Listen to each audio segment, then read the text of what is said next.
So now, ladies and gentlemen, live and in colour, it's Mr. Wayne Lovejuice.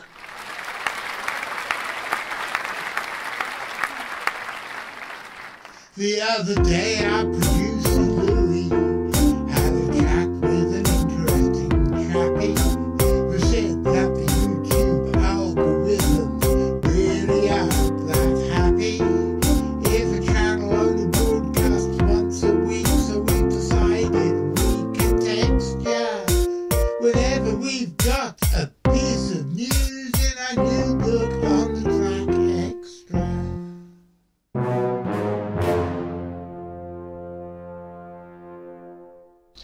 And now, ladies and gentlemen, we've got two old friends come to visit us in the studio today. It's Cara and it's Ralph the Monster. What are you here to do today, Cara and Ralph the Monster? So Ralph, what's coming up? Book review. If any of you have ever been to the CFZ's annual convention, the Weird Weekend, or as it is now, Weird Weekend North, you'll know that when I compare the quiz with its wonderful prizes, there are three categories: monsters, ghearsts and UFOs. And you might wonder where that came from. That came from this book. I had this in 1977 when it was hot off the presses. It's published by Usborne and it's Mysteries of the Unknown, Monsters, Ghearsts and UFOs. Originally it was three shorter books, Monsters, Ghearsts and UFOs, and then they had the collected edition, which was the one I got, and it's so popular that last year they reprinted the original three smaller books, but they haven't done this very attractive collected edition yet. And I think the collected edition is the best, mainly because of the wonderful illustrations. There are lots of bite-sized bits of information in it for kids that covers a lot of the classic cases you'll be familiar with as Forteans, and it's a really great book and the illustrations are just great. Let me show you a few. We'll start with monsters because that's what we mainly do. There's the troll Grendel from the epic Beowulf. Fantastic illustration of a dragon about to eat a knight.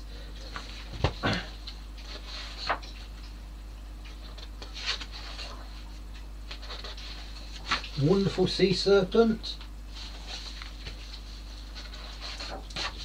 Giant squid, the riddle of the kraken. They're great titles for the mysteries as well. The Yeti, a really nice picture of a Yeti, even though the snowfields are not where it lives.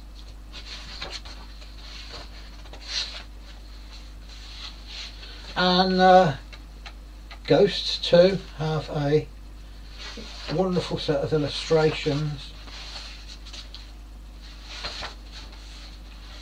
Brilliant. Pluckley, all the ghosts of Pluckley, supposed to be the most haunted place in the world, most haunted village in the world. It points out where all the ghosts are and what they're supposed to be.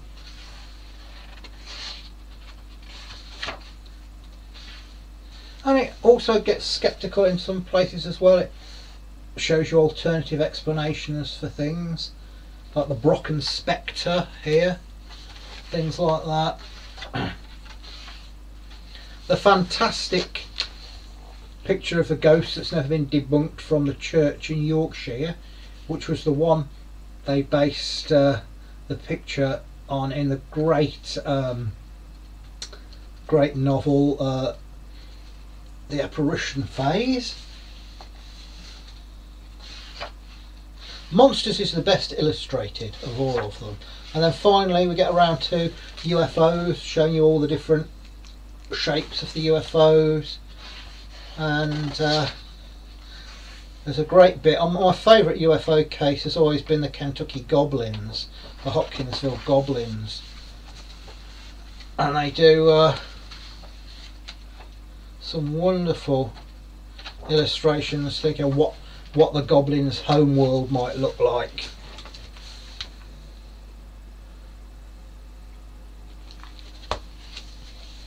And that, for a 7-year-old, was a great book. I was already interested in monsters and strange creatures from watching Doctor Who and David Attenborough, and I'd already read a few books, but that was one of the best books from my childhood and one of the formative books from my childhood.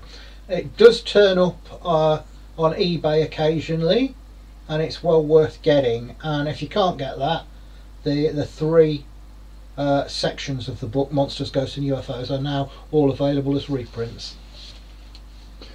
Richard, when you used to talk about monsters, ghearsts and UFOs, where did the word ghearst come from? I think I just started pronouncing it that way years ago, and I can't remember why. Monsters, ghearsts. And what's your favourite section? I know you said monsters, but Oh, which monsters. particular monster is your favourite in there? Oh, the dragon. Obviously the dragon. Dragon is the king of the monsters.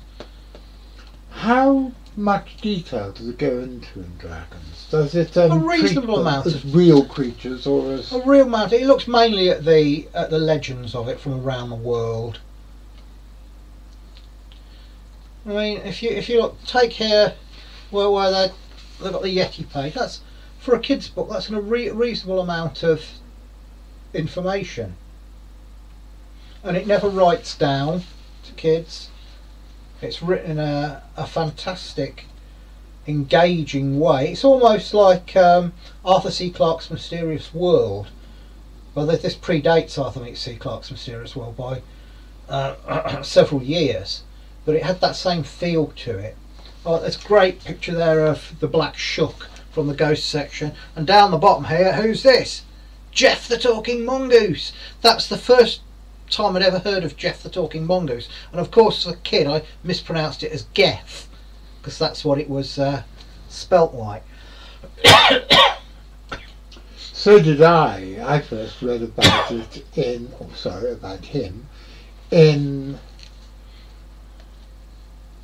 Search of Lake Monsters by Peter Costello, that mentions him in passing, and I was so intrigued by this character Geff that I went out to try and hunt out as much information as I could on the subject. When it talks about ghosts, does it give a explanation for what ghosts are? Does it refer to them as the spirits of the dead or as something else? It's mainly spirits of the dead, but also you got ghosts of inanimate objects, ghosts of animals, and strange spirits from around the world. So it sort of verges on elemental things as well. I remember reading this one about Jeff, how the farmer that brought the house after the Irvings left shot a small animal. And it says, could this have been Jeff? And I remember as a kid being worried that it was Jeff and think, oh no, they killed Jeff. But when you actually see the photograph of what he shot, it's obviously a polecat, not a mongoose, so he didn't shoot Jeff. I wonder whether it was one of the last Manx indigenous mongooses, or whether it was a polecat ferret that had got wild. Who knows? I'm inclined to think it was a tulpa, an unconscious tulpa. Well, the Jeff was, or the shot mongoose. Oh, I was talking about Jeff. You were talking about the shot. Oh, it wasn't a mongoose it shot. It was absolutely. I meant the polecat. 100% a polecat. I've seen a picture of it, and it's a polecat. And there are still polecats in the Isle of Man, 'cause I saw one the last time I was there. Do you know, are they the original British polecat? Or No, they were introduced a long time ago, but they were introduced. by who? Nobody seems to know, but it was probably in medieval times.